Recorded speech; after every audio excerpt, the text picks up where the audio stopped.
today by Head Nutritionist for NAF, Kate Hore, and we're going to be answering your member questions on clean sport for equine athletes. Good morning, Kate. How are you? Good morning. We're very well, thank you. I hope all is well with British Dressage as well. Thank you. Okay, so to get us started, can you please tell us what is clean sport for equine athletes? Well, clean sport really is the FEI principle of everyone should be competing on a level playing field, which I'm sure everyone would agree with. It's a principle that's put in for both horses and the human athletes. So you do have to think about yourself as a rider as well as the horse, though this morning we're predominantly going to be talking about the horse. It really comes from the WADA principles. WADA are the World Anti-Doping Agency, who cover clean sport for mainly the Olympic disciplines, athletics, swimming, cycling, etc., etc. And the FEI have taken those WADA principles and applied them to equestrian sport. So when you go out there to compete, you're competing on a level playing field. Super, and that leads us on to our next question. Can you please tell us, our members and our followers, what are prohibited substances? Well, prohibited substances are anything that shouldn't be in the horse when they're competing, and they're prohibited because it is felt they might give the horse a competitive edge. And obviously nobody wants to be competing against, a horse that's unfairly advantaged. They come into a number of different groups. The FEI do quite usefully have a online database which is open to anyone to access, so you can go and check the database yourself for any prohibited substances. They may be what's called a banned substance, and a banned substance is something that should never be in a competing horse at any time. It has no right to be there, if you like. It may be a controlled medication, which is legal to use in horses, but not during competition.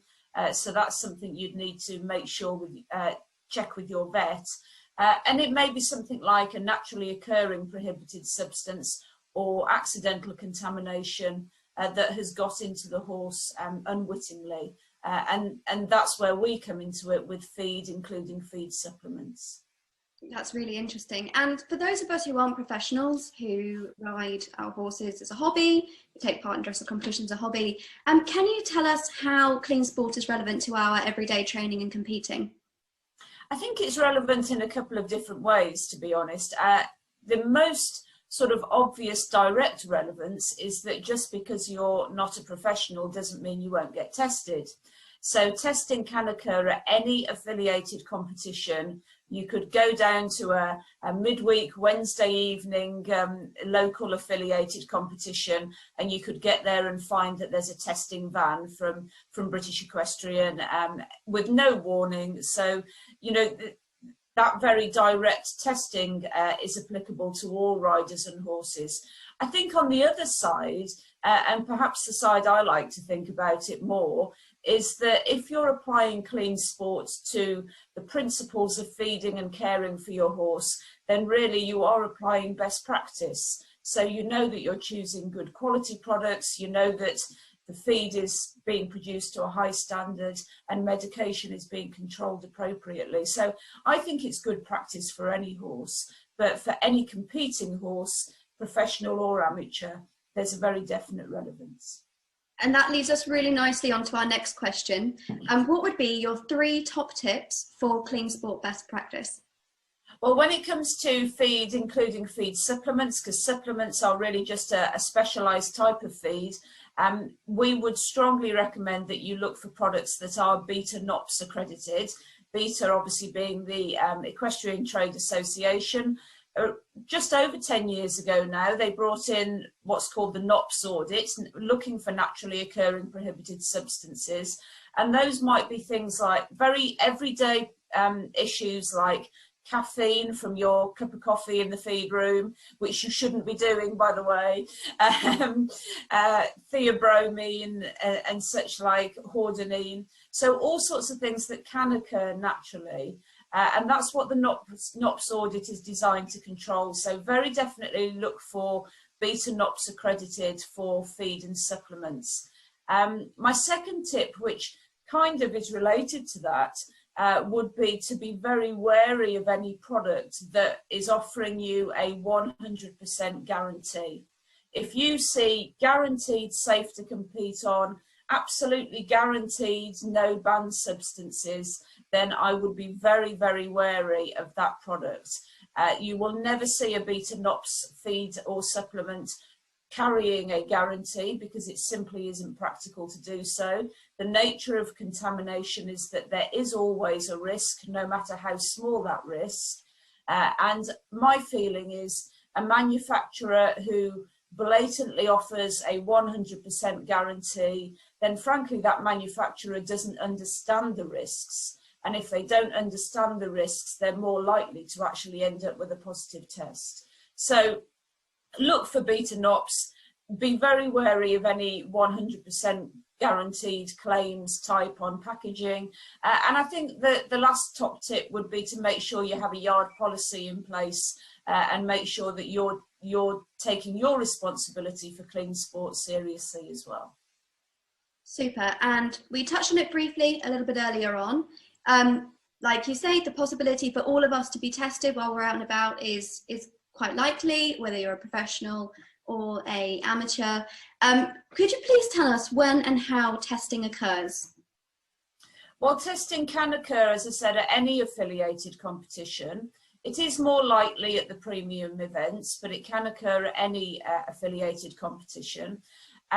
When it happens, it can be random, so you don't have to have necessarily been placed, but it will be centred on the horses that are placed, obviously, but it could be random across the whole range. You will then be asked to go to the testing box, and the athlete, the rider, is the one who is responsible for that horse. Whether you are caring for the horse or not, whether it is your horse or not, the approach is that it is always the rider's responsibility.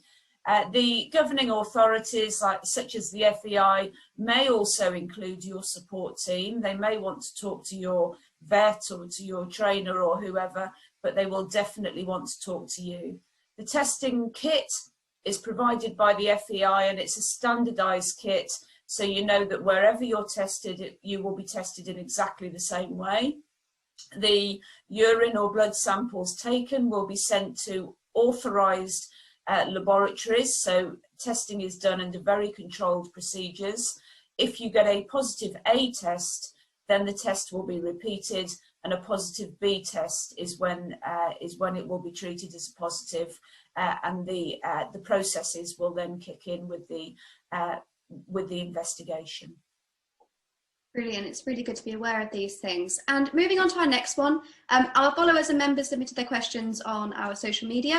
And I think this is a really, really good one because a lot of us keep our horses on quite busy livery yards or private yards with friends and other contacts. Can you tell us, please, what's your best advice for avoiding cross-contamination on busy yards or on livery yards where there may be controlled medication in use? Yeah, sure. This is where the yard policy comes into play, really. So it is important, particularly if it's perhaps not your yard or you're not in day-to-day care of the horse at livery. It's important to have a good chat to the livery manager and make sure they're aware of the risks and make sure that they're working with you for your horse. The best things are things like keeping feed separate for competition horses and for non-competitive horses. Some of our supported riders we know have entirely separate feed rooms so never the twain shall meet sort of thing. But even if you can't afford that luxury, simple things like having different coloured buckets, different coloured stirrers so that you don't get any cross-contamination is useful. Where medication is concerned, really important to keep that medication separate from any feed and locked away. So gone are the days of a sachet of bute sitting on top of the feed bin. It really needs to be closely controlled and locked away. And we would actually advise your members to do the same with any Devil's Claw product. Devil's Claw is a legal feed supplement, but not legal for competition. So we produce our NAF Devil's Relief. We actually have almost an entirely separate factory. Everything is done entirely separately at NAF so that there's no risk of cross-contamination. We make sure the product is clearly labelled, not for competition horses. And we would actually advise riders, if you've got an old retired horse or light work horse who really feels the benefit of that Devil's Relief, it's great to continue using it, but treat it like a medication and keep it locked away with your medicines. Oh, that's fascinating. And again, moving on to our next one, how do we get the pamphlet for the batch numbers in case a horse is tested positive? Yeah, the pamphlet's a really good idea. We've been working closely with BE, with British Equestrian, to produce the feed and supplement logbook.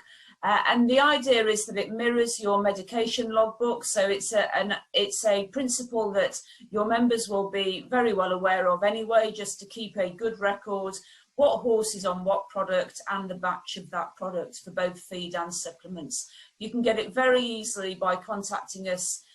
Give us a ring on our free phone number on 0800 373 106, or we know that members love social media, so increasingly we find that our customers are contacting us through our social media channels, Facebook, Twitter.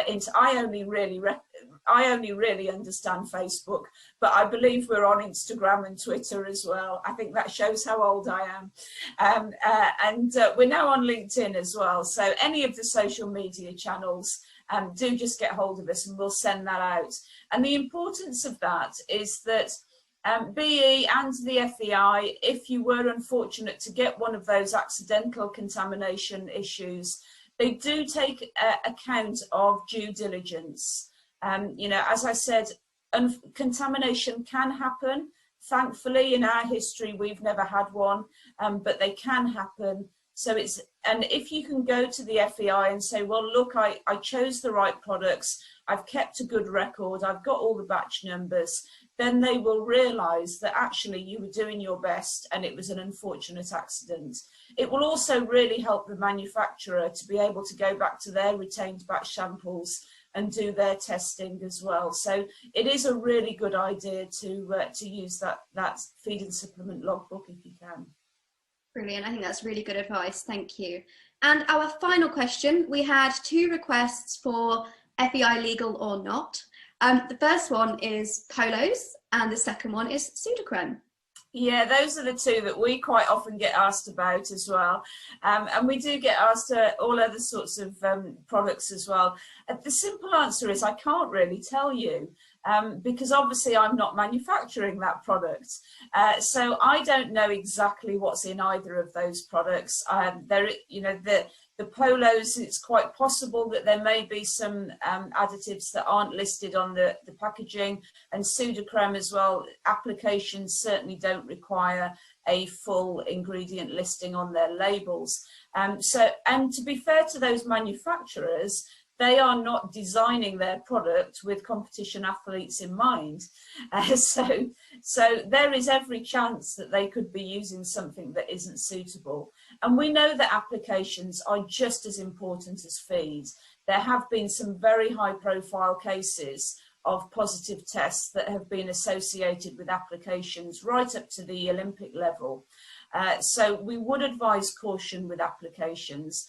And actually, we would advise using a company such as ourselves, because we do feed supplements and applications. We actually apply all of our beta-NOPS principles to our care range. So obviously the application products, the care products, don't come under beta-NOPS, but we treat them in our manufacturing as though they did, really. So we're not saying you can't give your horse a treat. You know, when they've done a great test, they deserve a nice tasty treat, but we would just say stick to beta-NOPS accredited treats. You know, we do some fabulous treats that your horse will take your hand off for. So stick to those products, both as treats and as applications that are designed for competition horses. Brilliant. Thank you so much for your time today, Kate. It's so important for all of our members to treat their horses as athletes, and clean sport is such an important factor coming into this. So really thank you for your time, and thank you for such a fascinating insight into clean sport. Well, thank you very much, and thank you for the invitation to speak to members.